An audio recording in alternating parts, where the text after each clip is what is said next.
Hi, and welcome to this video on implementing transformer models with TensorFlow. So we're going to go through 6 steps, which are downloading and pre-processing the data, initializing the HuggingFace tokenizer model, and by HuggingFace I mean the Transformers framework. Then we encode input data to get input ID and attention tensors. Then we build the full model architecture, so that is our input layers, which go into BERT, and then the output layers post-BERT. Then it's back to the normal TensorFlow process where we set up our optimizer, metrics, and loss, and then we begin training. And we will cover each one of these steps in this video. So first, we need to actually get our data. So we're going to use the IMDb movie review dataset, or it may actually be Rotten Tomatoes, I'm not sure. Now, this dataset provides us with sentiment ratings from 0, which is terrible, up to 4, which is amazing. You can get the dataset from Kaggle, or we can just download it using the Kaggle API, which is what we're going to do here. Now, if you haven't used Kaggle API before, that's fine. All you need to do is pip install Kaggle. And then you need to head over to the Kaggle website, go to your account page, scroll down to, I think it's API integration, download Kaggle.json,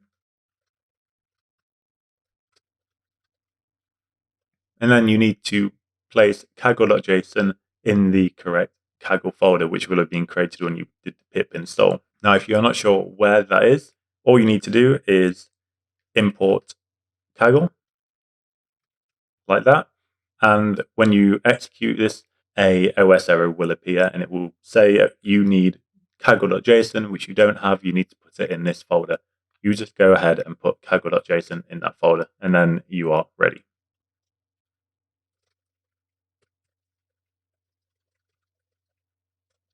Now we just need to initialize our API and authenticate it.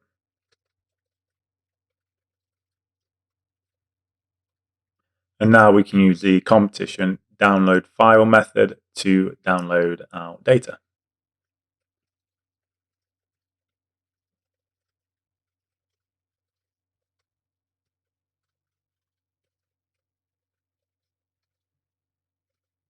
And we are going to import the data into this directory.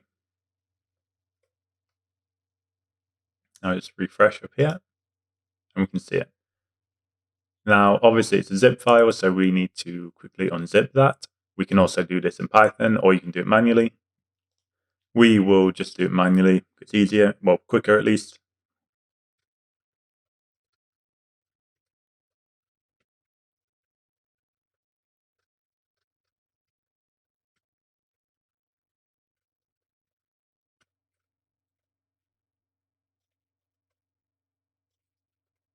And there we go.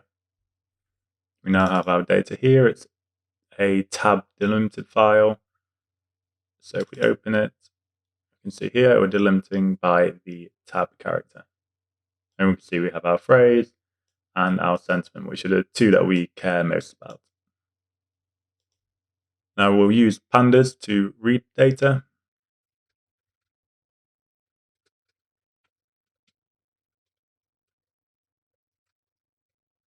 And because it's a tab delimited file, we use read CSV, and then we just set the separator to tab.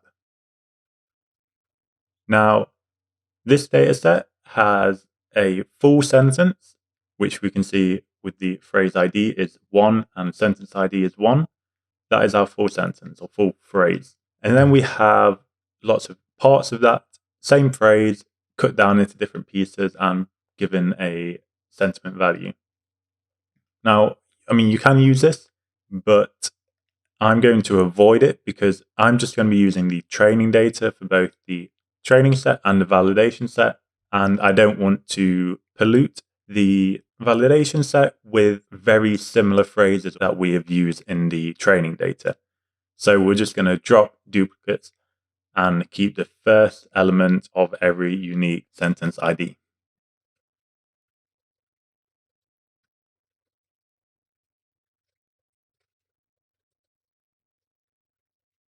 And here you can see that we have now removed those duplicates or segments.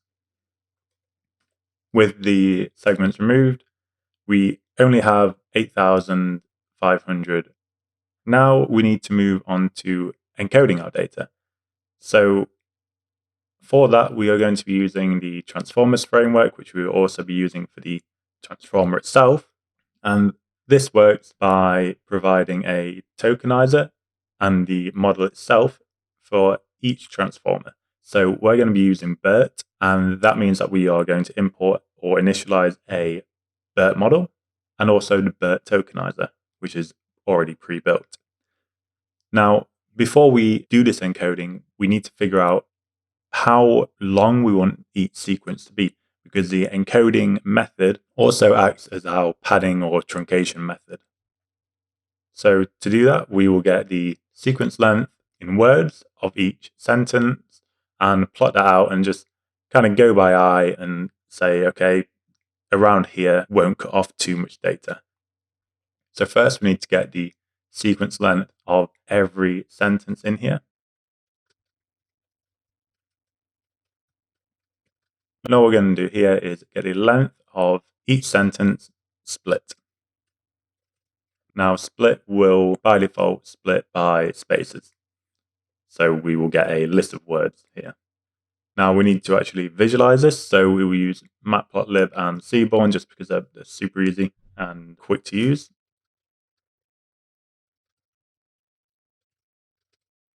And then we will also set the Seaborn style just to make it a bit more visually appealing.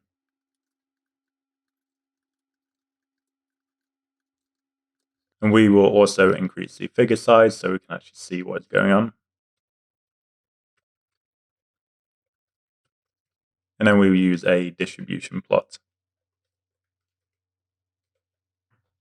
Okay, and here we can see the distribution of the length of each sequence in our dataset.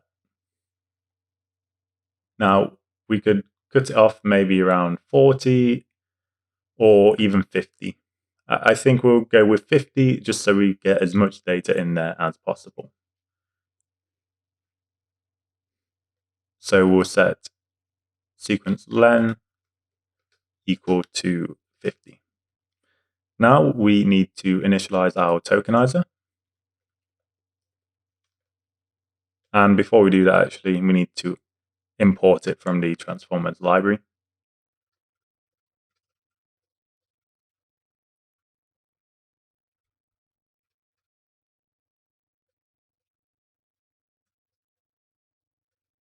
And we are getting our model from a pre-trained model. And we're using BERT base cased.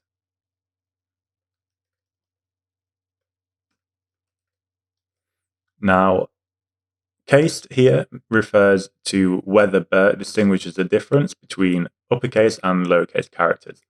The alternative would be uncased, and this would just not distinguish the difference between uppercase and lowercase. Everything would just become lowercase. But when people are on the internet and they want to shout and like seem angry, people put everything in capital letters. So BERT can probably pick up on this and tell that someone is being dramatic or shouting at you over the internet or whatever else. And because we are classifying sentiment here, it's probably quite important. Now that we've initialized our tokenizer, we can go on to the encoding. So we use the Encode plus method, which looks like this.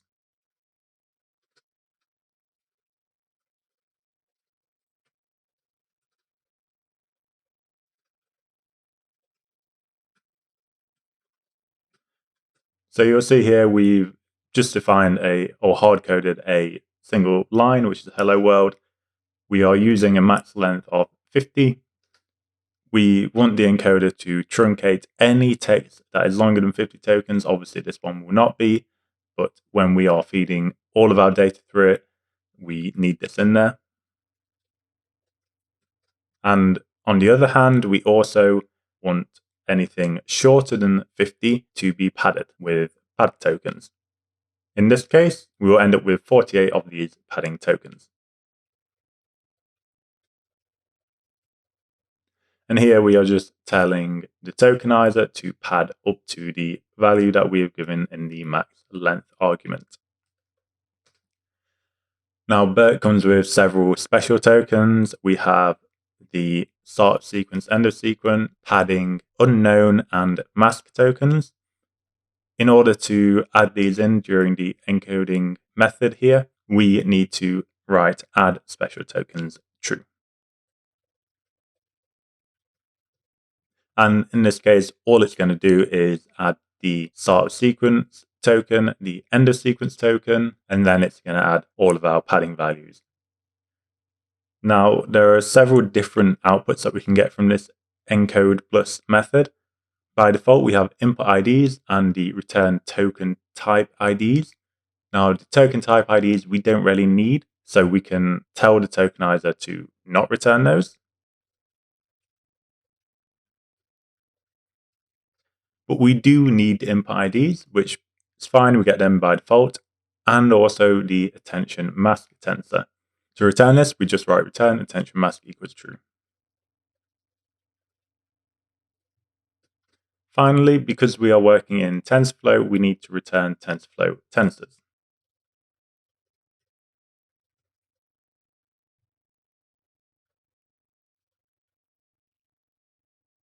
Okay, so here we have our outputs. So we get two tensors. One of those are the input IDs, and then also our attention mask here. So we input the sequence hello world, and we can see that this value here in the input IDs is hello, and this is world. Now, the 101 and 102 you see here are the start of sequence and end of sequence tokens used by BERT, and the remaining zeros are simply the padding tokens.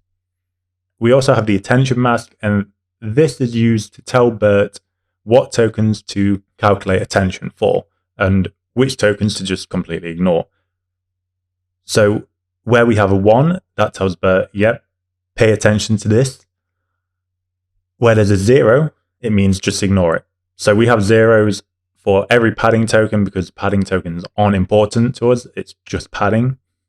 But then we have 1s for the end of sequence and start of sequence tokens, and also hello and world, because they are actually important for BERT to pay attention to. Now, of course, this is just one, and we need to do this for every sample in our data set. So we'll go ahead and do that now. We're just going to use a simple for loop to add each value or sequence into a NumPy array, which we will initialize now. So first import NumPy, and then initialize our two arrays. Both of them are going to be the same size, so it's going to be the length of our data frame by the sequence length that we have defined, which is 50.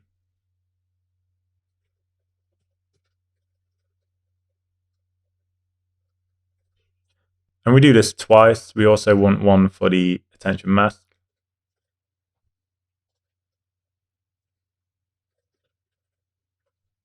And we can see the shape of our arrays here. Now we're just going to use a for loop to do this. It's only a small data set, so whatever we use doesn't really matter. We are only processing and encoding this data one time, and then we will save it and then load it from memory when we're actually training our model.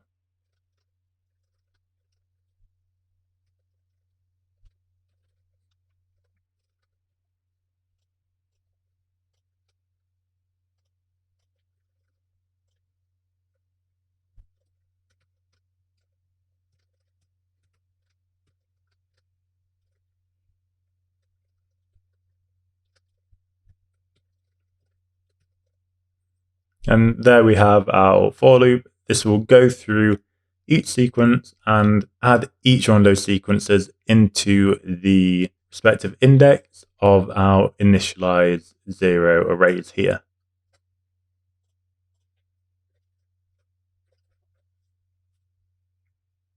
Okay, and then here we can see our complete arrays. So at the top, we have our input IDs in XIDs, and we can see each one starts with our start of sequence token 101, followed by a few words. Then there will be the end of sequence token somewhere in the middle there. And then at the end, we have our padding tokens. And then we can also see in XMask, which is our attention mask, we have the ones to pay attention to and the zeros to ignore, which obviously correspond to the respective values in the XIDs array. Now, for our labels, we are actually going to one-hot encode them. So at the moment, let's see what we have.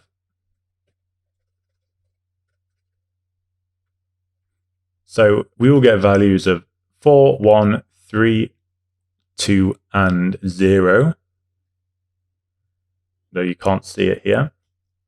Now, this is a pretty good format to go straight in and one-hot encode. So all we need to do here is create an array from the data frame column.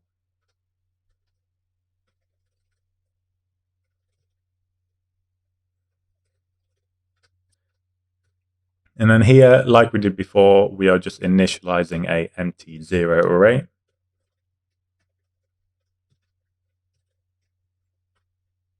And what we are doing here is we are taking the array size. So if okay, let's do this a little differently.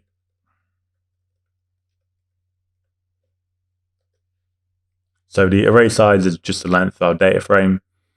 And array.max is, well, it's the maximum value within our array, which is the number 4. And then we are adding 1 onto there, which is saying here that we want a 0 array of 8,529 rows by 5 columns. Like so. Now, at the moment, we just have an empty 0 array, so we just need to add 1s in the indices where we have a value. And we do that very easily like this. So we create a range of values from 0 to 8,528, which is the array size here. And then within that, we add array, because in array, we have each sentiment value, so 0, 4, 3, 2, and this will add a 1 in that index, so 0, 3, 4, and that produces our one-hot encoding. Like so. Here, our rating was 1, here 4, here 1, and so on. Now, I said before that typically we'd save these before loading them in. So we are going to save them. Obviously, we don't need to load them back in, but I will show you how to anyway, because going forwards, if you want to retrain data, you have to do this. Otherwise, you'd have to do everything all over again. And when you're working with bigger data sets, that will take quite some time. So first, we'll just save them.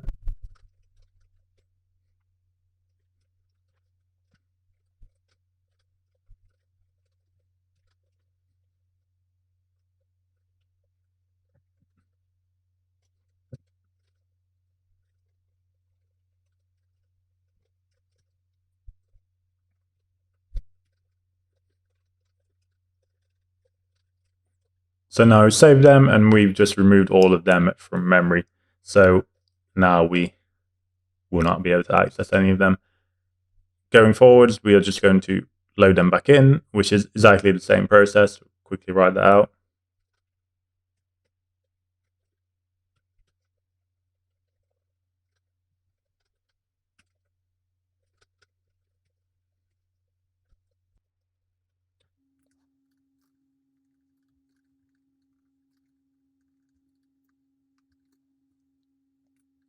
And now we have our data back in.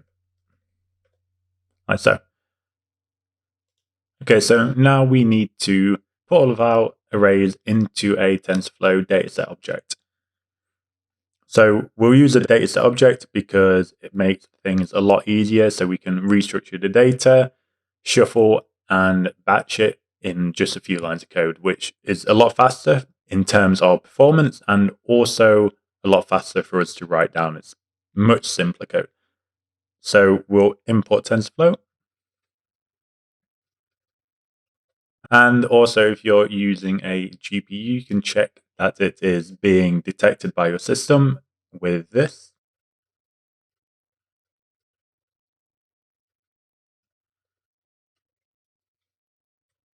And there we can see I have a GPU being picked up by TensorFlow. So first we need to restructure the data. TensorFlow expects our data to be input as a tuple. So that tuple consists of our inputs and our target or output labels. Now, because we are using BERT, our data structure is slightly different because in the input tuple, we actually have a dictionary, and that dictionary contains a key that is input underscore IDs, which maps to our XIDs array. We also have another key, attention underscore mask, which maps to our XMask array. So first we actually need to create our dataset object, which we do like so.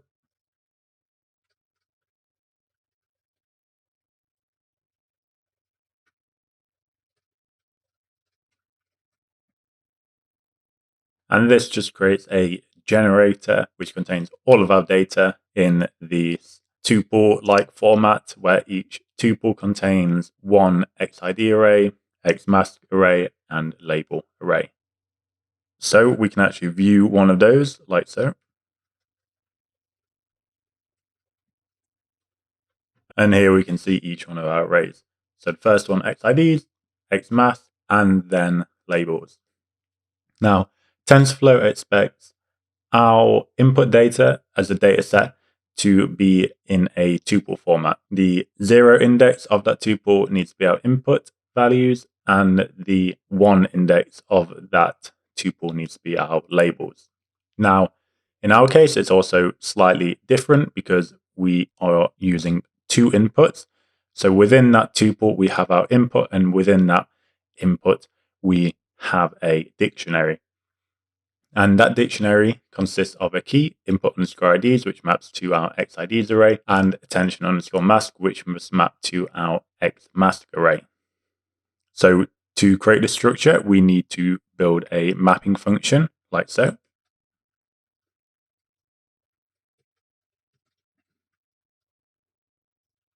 And here we return the format we need. So input underscore IDs, which will map to input IDs, and attention underscore mask, which will map to mask. Then, because we are still expected to use the input output tuple, we also need to add labels onto the end there. And to apply this mapping function to our dataset object, we use the map method.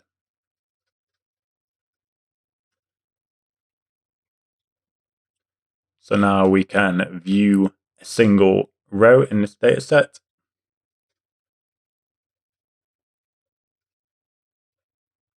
And now we can see a slightly different format. So we have our input dictionary here, where we have input IDs and attention mask.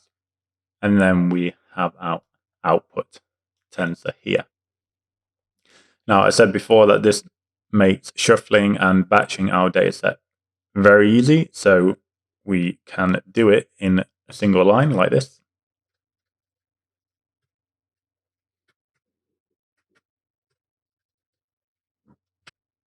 So here we're going to put our samples into batches of 32, and then the value that I've given to the shuffle method here essentially just needs to be very large. The larger your data set, the larger this number needs to be. I take a sample of my data set and increase the number if I can see that this is not shuffling the data set properly. Okay, so now we have our shuffle batch data set in the correct format. So now we just need to split it into our training and validation sets. Okay, and to do that, we need to get the total size of our data set now that it is batched. So we can do that like so.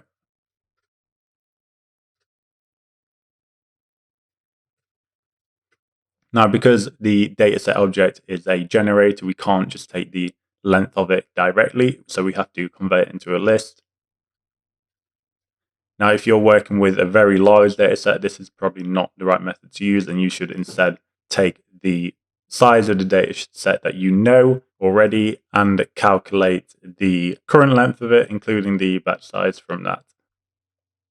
But for us, this is fine, and we can see that dataset length is 267.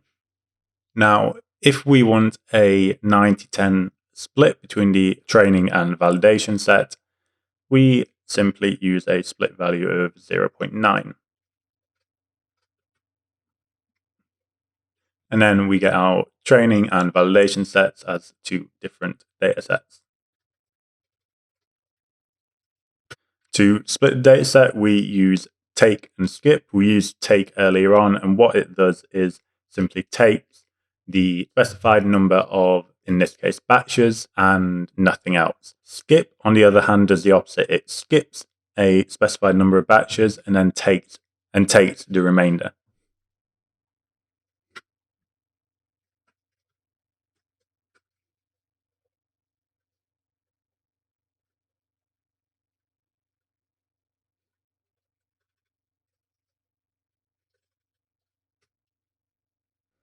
And then at the end here, we can delete dataset if space is an issue.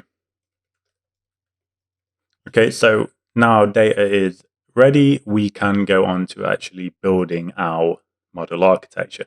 So first we initialize BERT. And to do that, we need to import TF auto model from the Transformers library.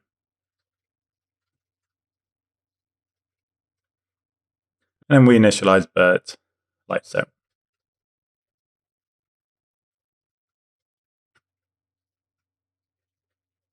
So here, remember to use the same model that you're using to initialize your tokenizer. And here we can see that we have now imported BERT. So we have BERT, but we need to build a network around BERT as well. First we need to do is define our input layers. And of course there are two because we have the input IDs and the attention mask.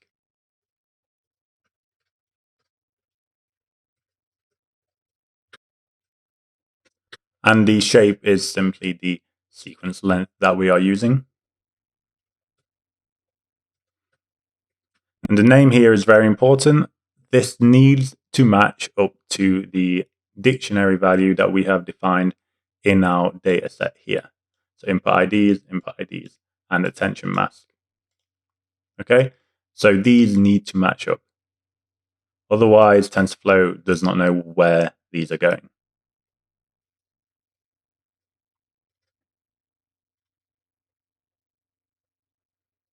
And we do the same here, but we are doing this for the attention mask.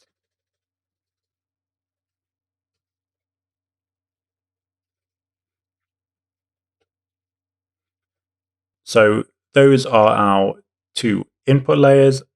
And now we need to pull the embeddings from our initialized BERT model.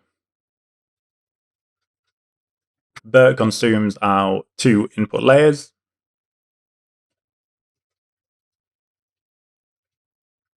Like so, and BERT will return two tensors to us.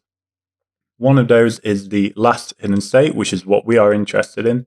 That is a 3D tensor, which provides all the information from the last hidden state of the BERT model. The second tensor that we are going to ignore is called the pooler output. And the pooler output is essentially the last hidden states run through a feed forward or linear activation function and pooled. So that creates a 2D tensor, which can be used for classification if you want, but we are going to pool it ourselves. So we will not be using that tensor. Okay, so here you can experiment with adding LSTM layers, convolutional layers, or anything else. But for now, to keep things simple, we are just going to add a global max pooling layer, which will convert our output 3D tensor into a 2D tensor. Again, you could skip this and you could just output the pooler output tensor like this by changing the 0 to a 1. But we are not going to be using that.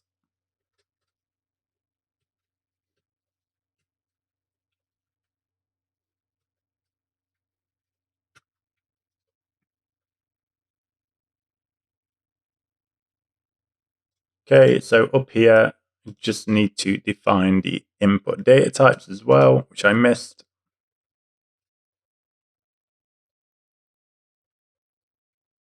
And that will remove the type error. Now, we need to normalize our outputs here. This will almost always give better results when we are actually training the model.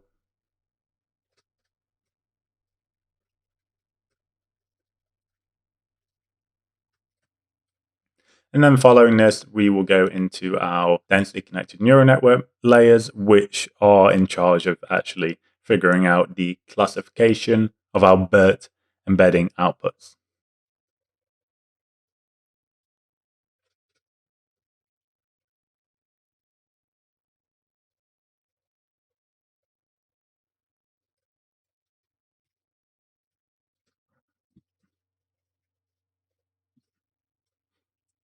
And then we want to add a dropout layer here. This just prevents any overfitting or too much overfitting. Then we add another densely connected neural network.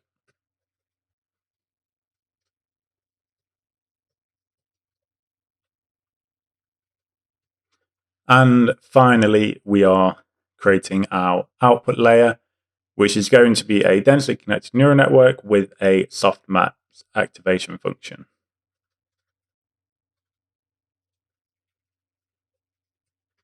Now we use softmax here because we have our 5 labels in the output. So let me change this. So we have our 5 labels in the output because we have one hot encoded, the 0, 1, 2, 3, and 4. And finally, we just give it a name of outputs.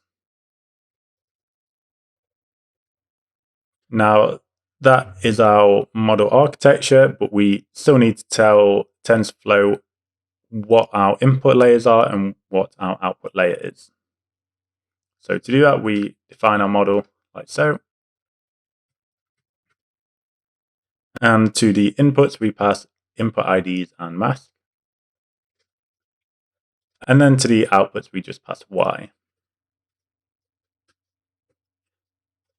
Finally, we have our model, so we can actually execute that and produce a model summary here so we can see what we have built.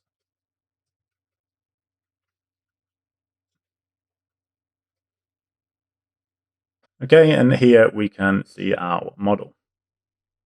Now, if we scroll down to the bottom, we can see the number of parameters in our model. And we have quite a lot, 108 parameters. Almost all of them are trainable.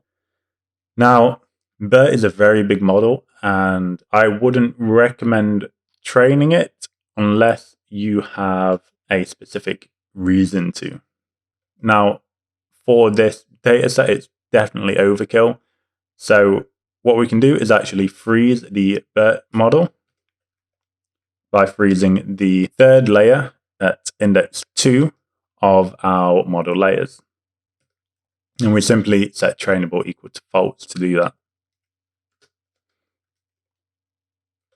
So if we now look at our model summary, we will see that the number of parameters is exactly the same, but the number of trainable parameters will have reduced by a lot. So here we now have 104,000 trainable parameters rather than 108 million trainable parameters. We can go ahead and put together our optimizer, loss, and accuracy, compile our model, and begin training. Now for our optimizer, we're just going to use Atom.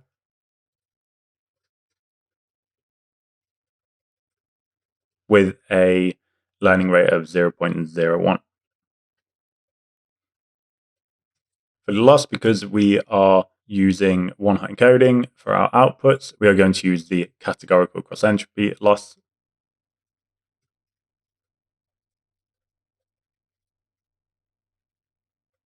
And finally, for our accuracy, we are also going to use categorical accuracy for the same reason.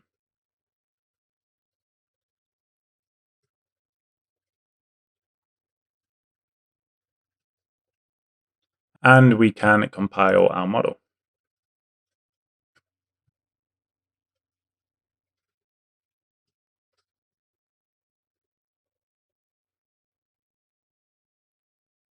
So here I've just missed the R. And now we can actually train our model. So just do model fit. We have our training data, our validation set,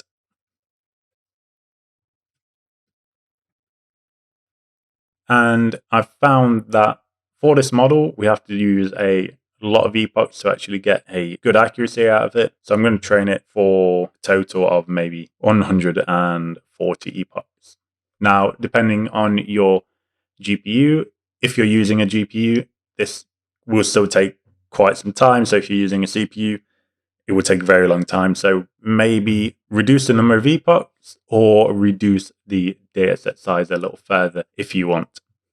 So I'm going to start training this, and I will see you on the other side.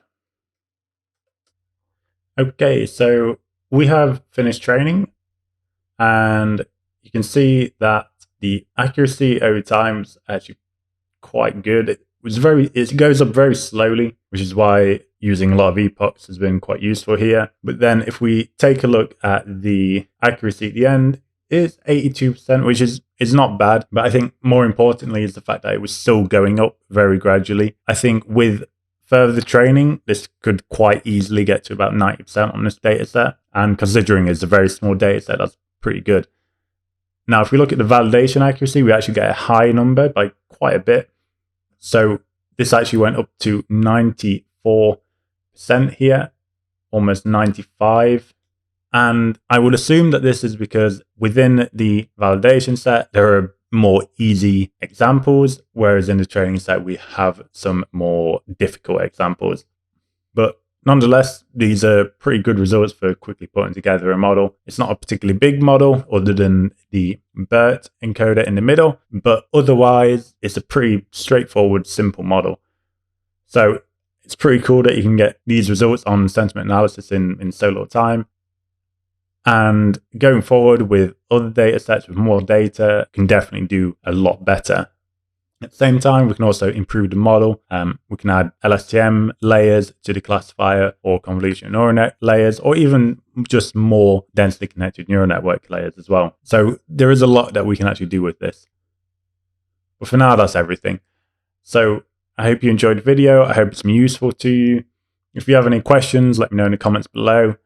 But otherwise, thank you for watching, and I'll see you next time.